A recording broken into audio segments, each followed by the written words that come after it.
নিজের একটা ঘটনা বলি। 4ই আগস্ট সকাল 9:30 বাজে চাষারা গোল চত্বর থেকে ছাত্রলীগের লোকজনরা আমাকে তুলে নিয়ে যায়। প্রায় 20-25 জনের লোকজন মতো ছিল। তো সেখানে হচ্ছে আমাকে তুলে নিয়ে গিয়ে তুলারাম কলেজের ওইদিকে কলেজ রোড ছিল, কলেজ রোডের গলিতে হচ্ছে মেবি আজমির ওসমানের বাড়ির নিচে আমাকে, ওখানে একটা অফিস ছিল, সেই অফিসে নিয়ে যায়। তাই এনে হিসেবে আমাকে মারতে মারতে নিয়ে যায়। আশেপাশে অনেক মানুষজন ছিল কিন্তু কেউ সামনে আসে নাই আটকানোর জন্য। তো তারা ওইখানে আমাকে মারধর করে আমার ফোন টোন সবকিছু নিয়ে যায়। তারপর সে অফিসে নিয়ে যাওয়ার পর প্রত্যেকটা মানুষ হচ্ছে অনেক বাজে বাজে ভাবে কথাবার্তা বলছে, অনেক বাজে গালিগালাজ করছে, আমার ফ্যামিলি নিয়ে অনেক কথাবার্তা বলছে।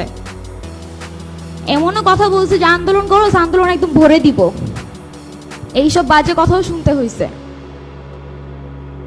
তো ওইখান থেকে হচ্ছে পরে লাস্ট মুহূর্তে হচ্ছে সবাইকে বের করে দেয়। 2 জন ছিল, 2 জন মিলে পরে হচ্ছে আমাকে ধর্ষণ করে।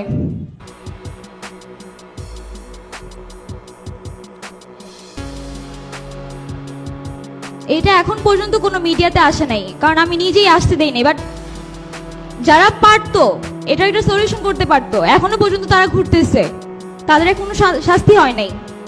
সার্জিস ভাই থেকে শুরু করে উমামা ফাতেমা আপু, নুসরত তাবাসসুম, সবাই জানে। উমামা ফাতেমাকে যখন আমি জানাই তখন বলে কি, ও আচ্ছা তোমার সাথে না অনেক খারাপ হয়েছে, আচ্ছা দেখবো না বিষয়টা, শেষ। এইখানেই মানে ক্লোজ করে দিছি টপিক। নুসরত তাবাসসুম আপুকে জানাই, উনি আমাকে বলে তুই আমাকে হোয়াটসঅ্যাপে নক দিস।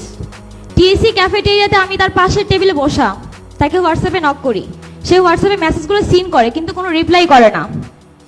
আর সার্জিস ভাই একদম প্রথম থেকে বিষয়টা জানতো, সে নিজে দায়িত্ব নিছে পার্সোনালি, উনি এই বিষয়টা দেখবে, প্রশাসনের সাথে কথা বলে তাদেরকে শাস্তির আওতায় আনার চেষ্টা করবে। সে আমাকে প্রতিনিয়ত বলতে কি যে তুমি আমাকে হোয়াটসঅ্যাপে নক করো, আমি ভুলে যাই, অনেক কাজে থাকি তো, ব্যস্ত থাকি, তুমি আমাকে মনে করিয়ে দিও।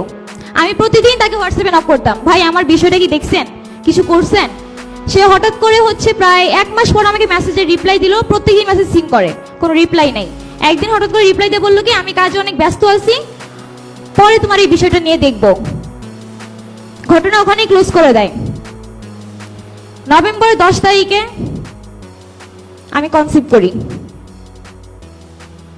এটাও জানানো হয়।